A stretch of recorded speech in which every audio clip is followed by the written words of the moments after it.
প্রিয় বন্ধুরা, আসসালামু আলাইকুম। সবাই কেমন আছেন? আশা করি প্রত্যেকেই ভালো আছেন।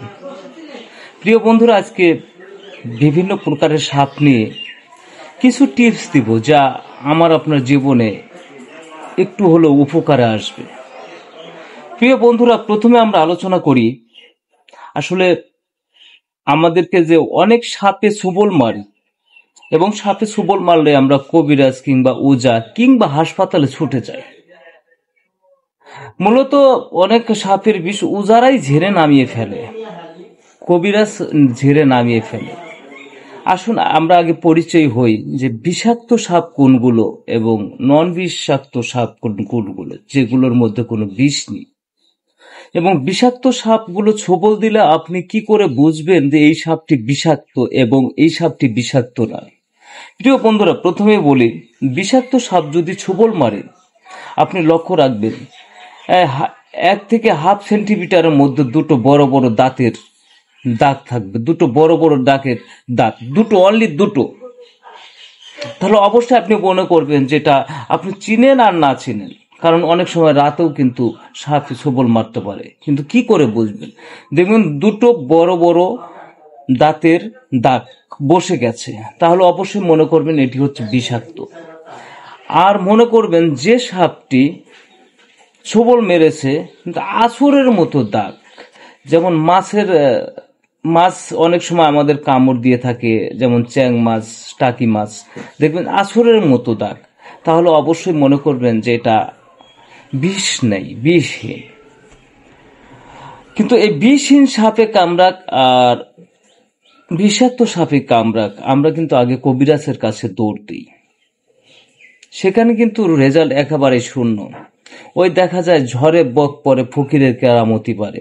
অর্থাৎ যে বিষহীন সাপগুলো আমাদের দেশে কিন্তু বেশিরভাগ, শতকরা 95%ই বিষহীন সাপ আমাদের দেশে আছে।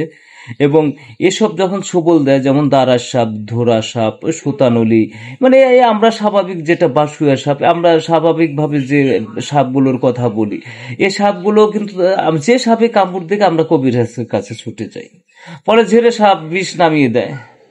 আসলে বিষ নামানো, ঝেড়ে যদি বিষ নামানো যেত। বিষটা হচ্ছে এমনই একটা জিনিস, আপনার রক্তের কণিকাগুলো ভেঙে দিবে, টক্সিন মিশে, রক্তের সঙ্গে টক্সিন মিশে কণিকাগুলো ভেঙে দিবে। যাই হোক প্রিয় বন্ধুরা, আমি এটাই বোঝাতে চেয়েছি যে যদি বিষাক্ত সাপে কামড় দেয়, মনে করবেন যে দুটো বড় বড় কামড়ের দাগ, অনলি দুটো। আর যদি বিষাক্ত সাপ নয়, আপনাকে ছোবল দিয়েছে, ওটা হচ্ছে আছরের দাগ। মনে করতে আপনাকে ছোবল দিলে মনে করতে হবে যে আছরের অনেকগুলো মানে দাঁতের কামড়। হ্যাঁ, প্রশ্ন করতে পারেন যে অনেকে এই সাপ, দাঁড়ার সাপ, ধোরা সাপ বা এই সাপে কামড় দেওয়ার ফলে মারা গেছে। সে অবশ্যই হার্ট অ্যাটাক করে মারা গেছে, বিষের প্রভাবে মারা যায়নি। ওই লাশটাকে পরীক্ষা নিরীক্ষা করে দেখেন, হার্ট অ্যাটাকে মারা গেছে। যাই হোক প্রিয় বন্ধুরা, যেটাই হোক, আপনারা জানবেন যে আসলে বিষাক্ত সাপে ছোবল দিলে কিন্তু দুটো বড় বড় দাগ, এটা সবসময় মনে রাখবে।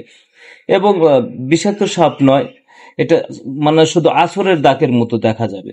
তারপর আপনারা অবশ্যই যদি সাপে ছোবল মারে, পার্শ্ববর্তী স্বাস্থ্য কমপ্লেক্সে যাবেন, সেখানে বিস্তারিত ভেঙে বলবেন।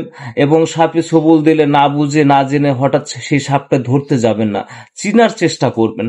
আর যদি না চিনেন, তারপরও আপনারা এই শনাক্তটা অবলোকন করে আপনারা দ্রুত হাসপাতালে যাবেন এবং সুন্দর একটা নিরাপদ ট্রিটমেন্টের মধ্যে আপনি সুস্থ হয়ে বাড়ি ফিরে আসবেন।